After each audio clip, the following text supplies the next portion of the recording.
Hello, everybody. This is Gene King and an abbreviated version of the Medium's Messages and More podcast.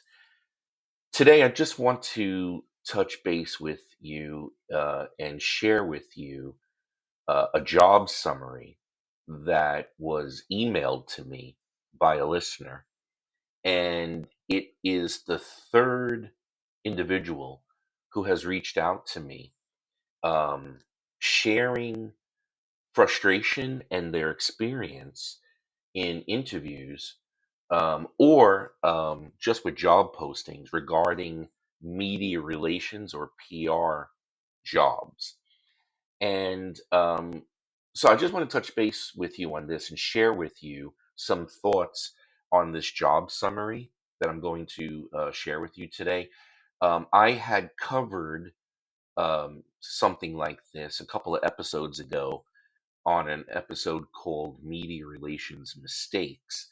And I also went over best practices in a different episode. I went over best practices for building an effective professional media relations program.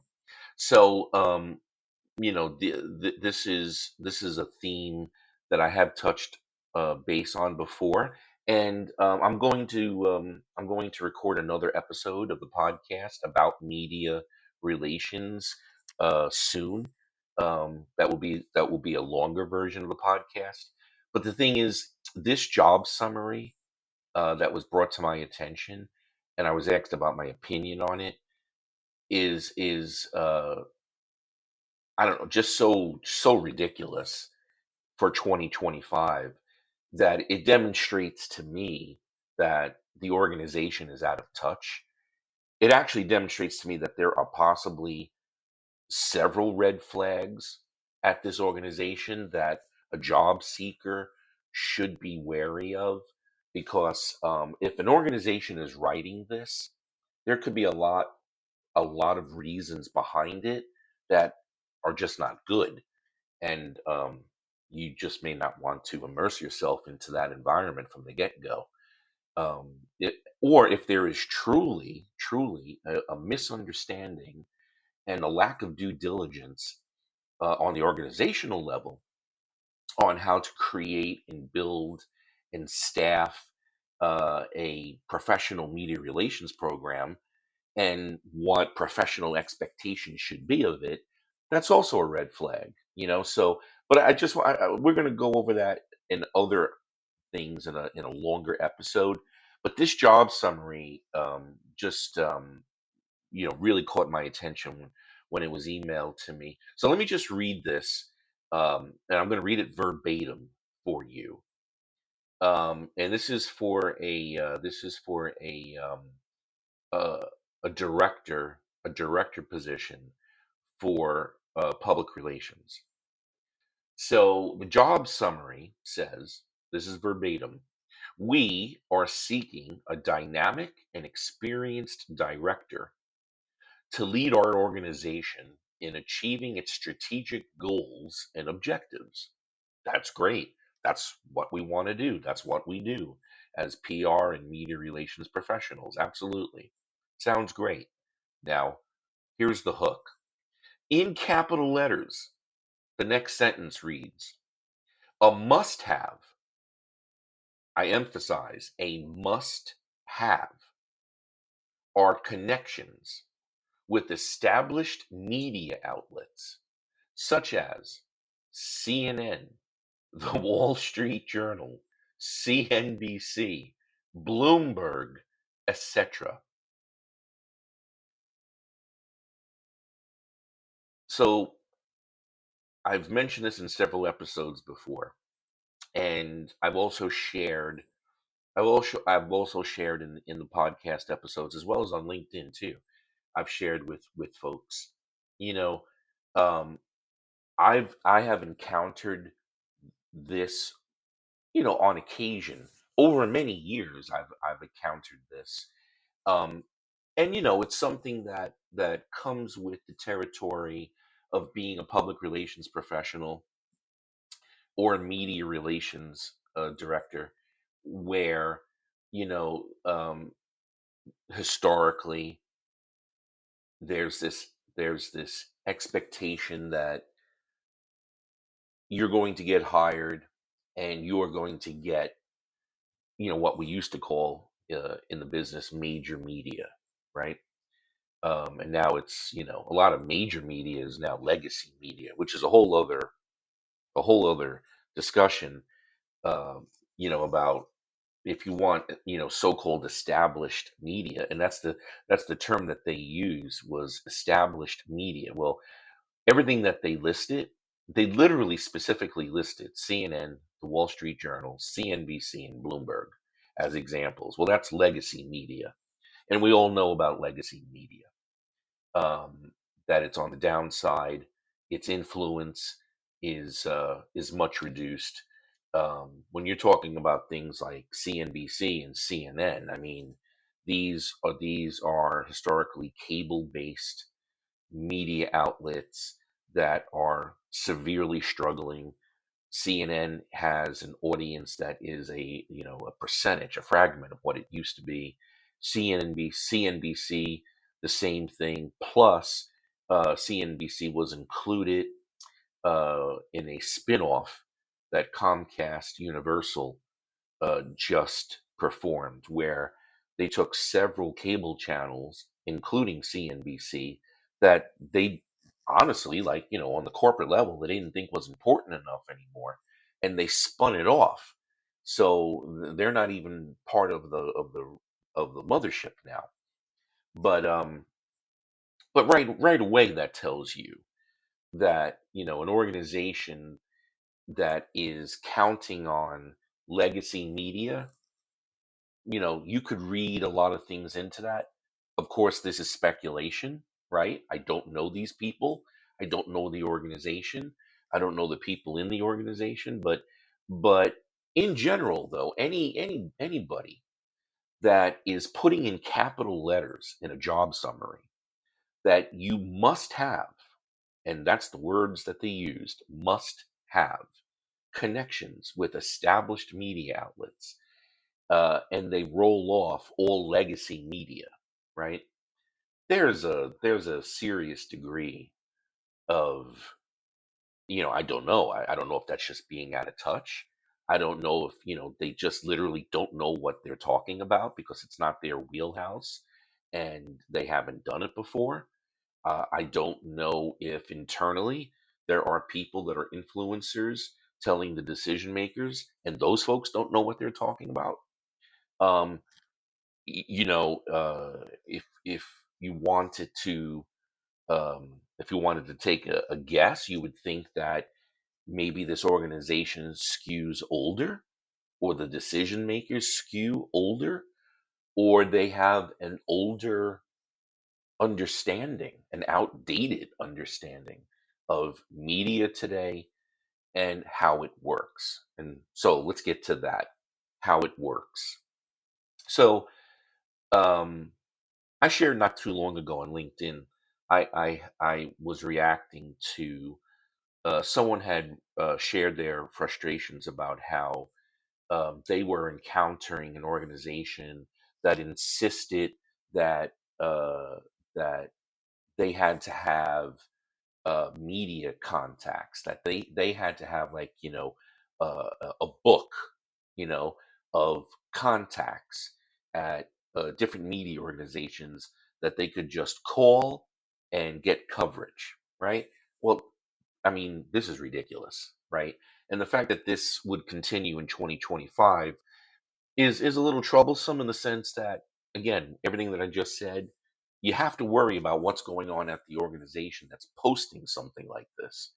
So, in 2025, and I've actually had phone calls with potential clients, that I spoke to, as well as a couple of clients that reached out to me and hired me to build a PR and media relations program for them. And in our initial discussion, um, they came up with, some questions for me, including, you know um, do I have specific contacts for their specific industry at the Wall Street Journal? They also asked me if we, once they build this program, could the media relations arm of their PR department get them, big media coverage, by staffing with someone who could, just again pitch and secure coverage. And I was very honest, as I always am with my clients and potential clients and customers. And I'm like, well, honestly, if anyone tells you on the job applicant side, if someone tells you that they have all of these media contacts in 2025, first of all, that's a red flag for me today. I know and have known so many people in the news business. I started out in the news business. I was a newspaper reporter covering politics in Hudson County, New Jersey. And from those earliest days of my career, and then through pivoting to PR and media and corporate communications, I have I have kept contacts with, I have very old friendships with, and I have a lot of new professional relationships with a lot of editors and reporters at different media outlets over the years. And in 2025, the newsrooms are a shell of what they used to be. And there is such a shortage of staffing in the newsrooms today. And those that are in the newsrooms are multitasking where they have multiple beats. That it is rare today, and you're really only going to find it at outlets such as the New York Times and the Wall Street Journal, let's say. Um, you're only going to find today at the highest circulation, the richest, to be honest, the richest news outlets. You're going to find where you're still going to have some, not many, but you're going to have some reporters that still have what we used to call a beat, and they specifically report on one industry or one topic. That's few and far between now. And so if a job applicant says to an organization, "Oh yeah, I have a whole contact book on my iPhone of dozens of reporters and editors that I can call."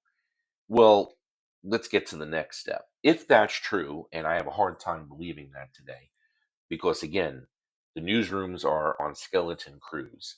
Secondly, a lot of reporters that are still working at media outlets are multitasking, and they're also being asked to be producers, not just reporters, or they're asked to also be editors. So they're doing a lot of different things, right?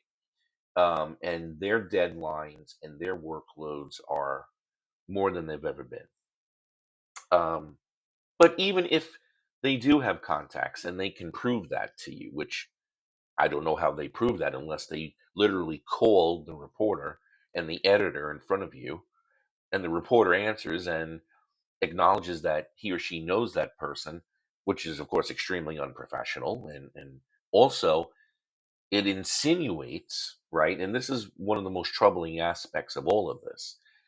It insinuates that the reporter or the editor is going to do you a favor because you're a friend or you're a professional acquaintance. And I don't know, 30 years ago, this wasn't the case. This was never the case. You know, the only areas that I'm aware of in my experience where something like this might happen was in the political reporting circles, where a lot of reporting was based on sources, anonymous sources, which continue today, of course, building up a source network for reporters. And so, you know, um, that's been a practice. Um, but there's this ugly insinuation that on both sides, if a job applicant says, "Oh yeah, I have all of these contacts at these big media outlets, or I have these contacts at these trade media that you're interested in," right? Um, or on the other side, on the organizational side, they're asking if you have these contacts. The insinuation is that either you or they are going to have an advantage in securing coverage, in securing earned media, earned media, not paid. And that's really troubling because that was never really the case. You know, any professional reporter is not going to put his or her neck out on the line, even for a friend or a professional acquaintance, and take the time and the energy to pitch a story to their editor and publisher. Oh yeah, in case you didn't know that, in case you didn't know that, the reporter has to pitch the story internally too. They just don't write a story and it appears in the New York Times. There's an internal apparatus that it has to clear executives, it has to clear editors, has to clear publisher, has to clear sometimes an editorial board, right? There's a lot of things that go on, especially at big papers. So it is kind of far fetched and out of touch and unreasonable to say, we want you must have contacts, established contacts at, at big media because we think you can just simply email them or call them up and you're going to get us coverage for free.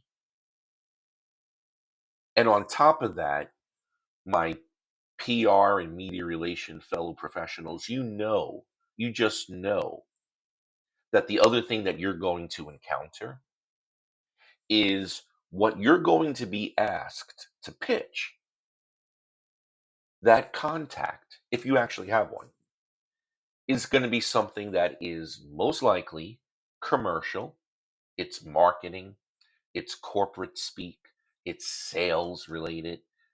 And in the eyes of the paper, the magazine, the digital outlet, that's useless. That's not what they're going to do. Because as an editor told me when I was um, on my City Hall beat, um, he told me, you know, if someone wants something like that, that's called advertising. So it's frustrating that I guess there are people who are applying for jobs who I guess they pitch that they have ins, right, with these media outlets. And again, I don't know how they prove that, right? Because that's a whole other question here is if an employer is interviewing somebody and they literally ask, what contacts do you have? Or do you have contacts?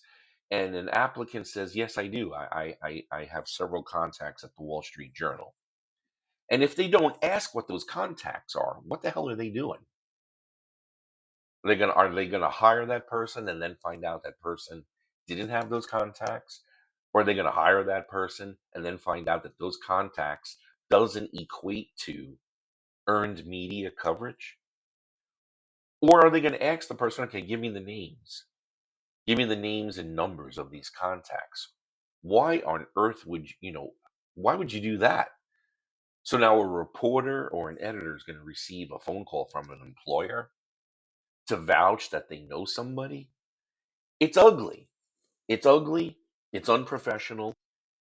It's really incriminating on both sides.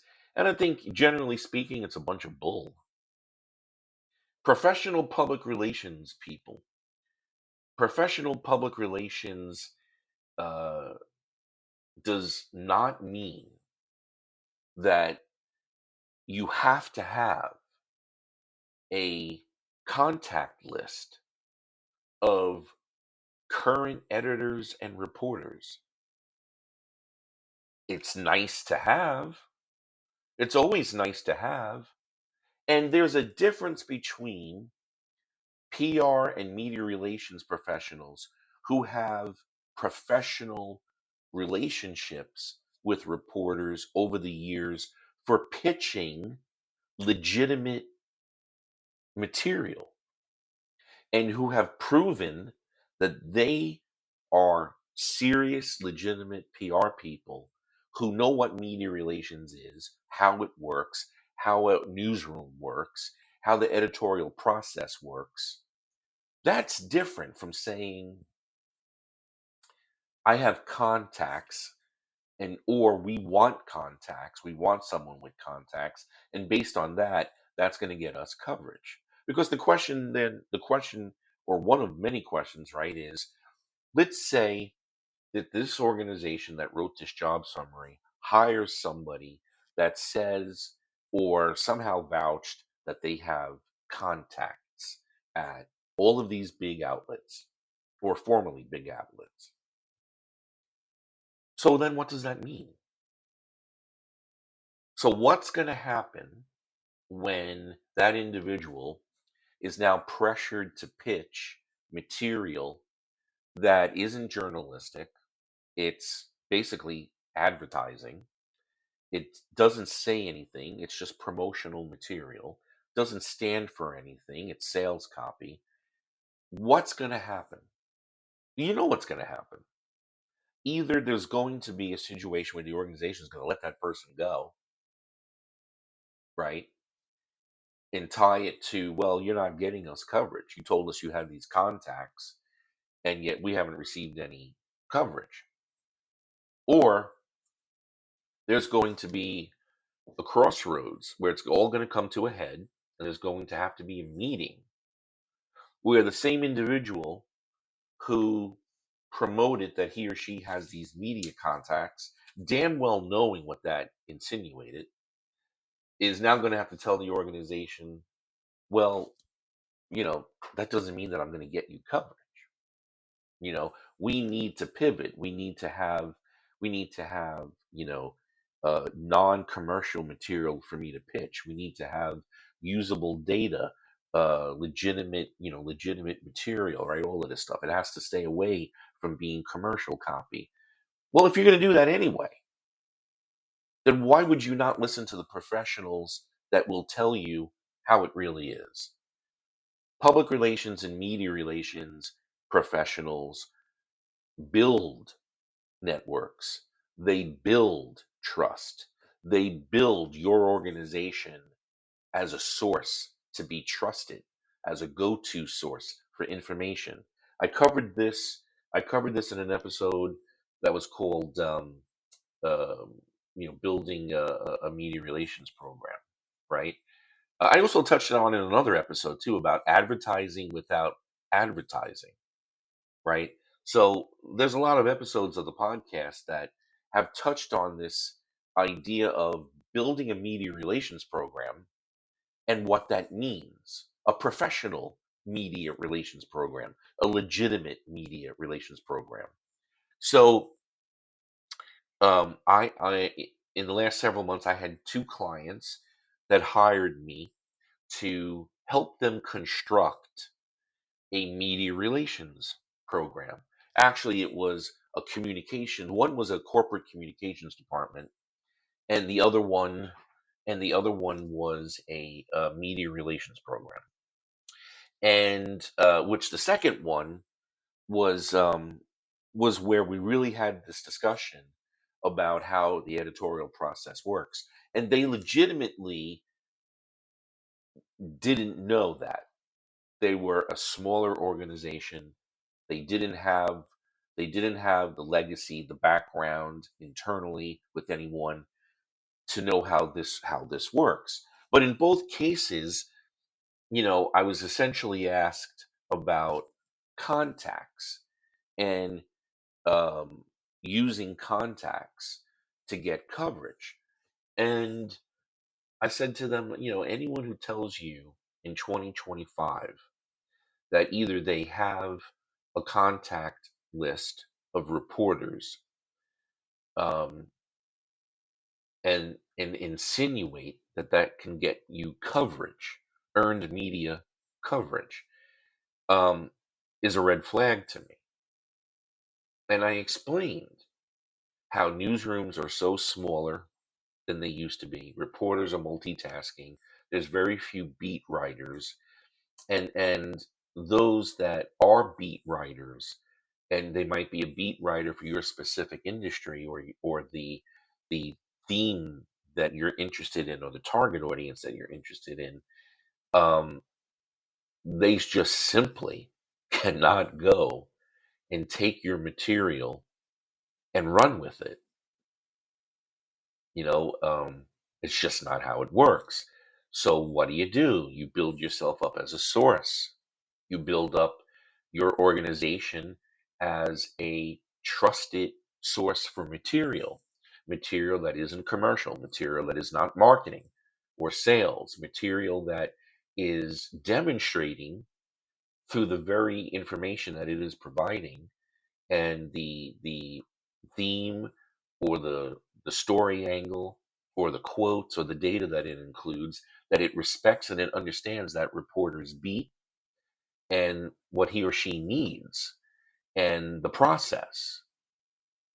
So, you know, I would also say, that when you see a job summary like this, just be careful, because there's a lot of things that could be happening there.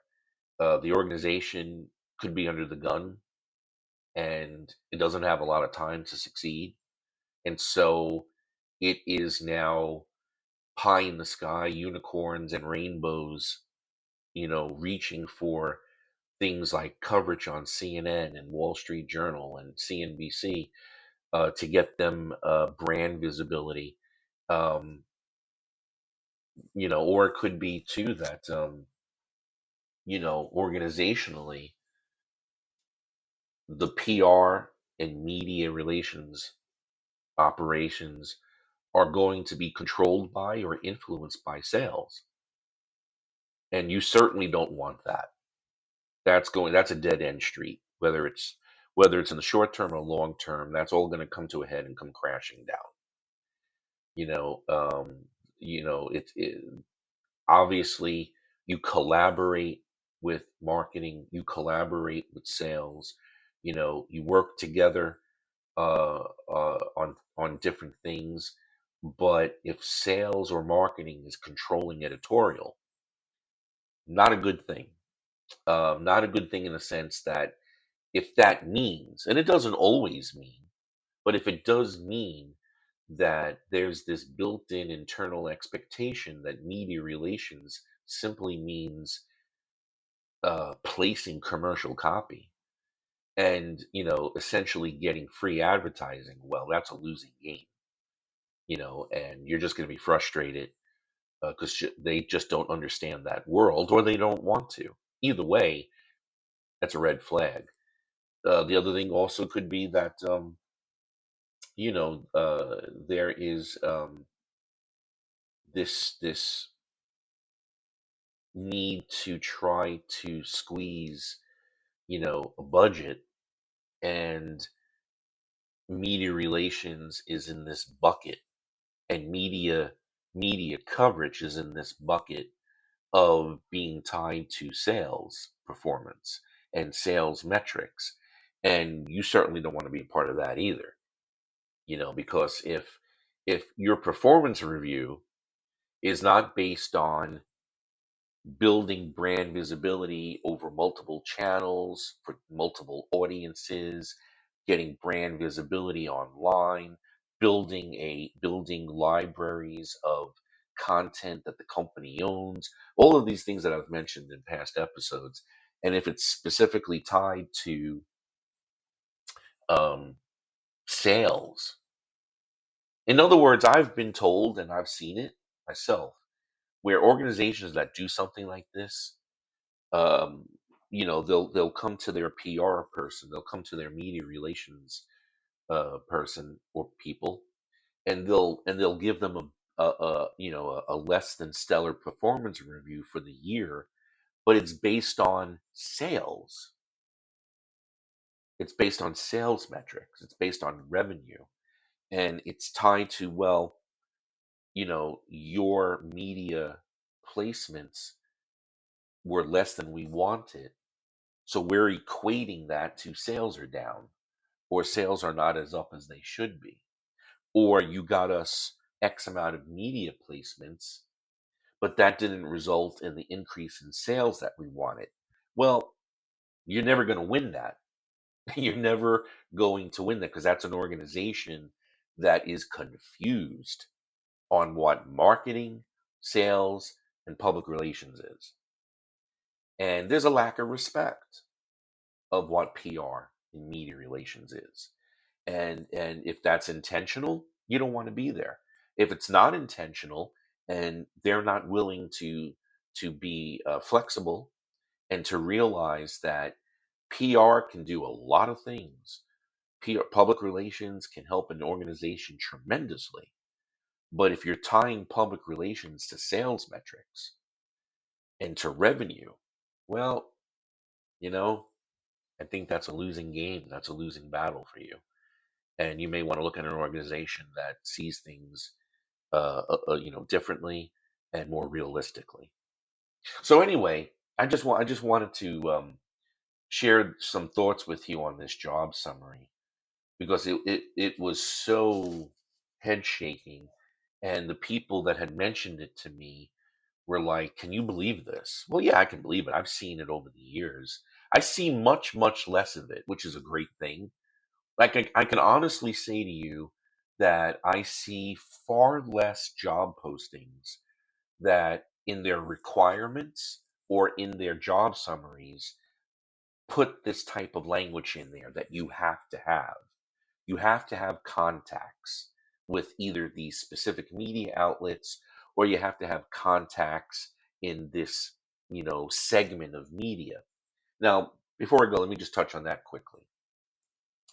It's a little bit more acceptable.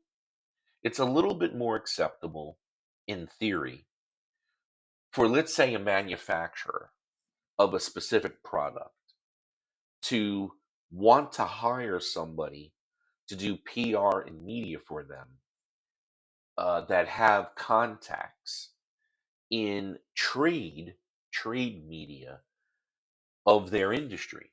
Now, on the surface, that kind of makes sense, but the same rules apply, though.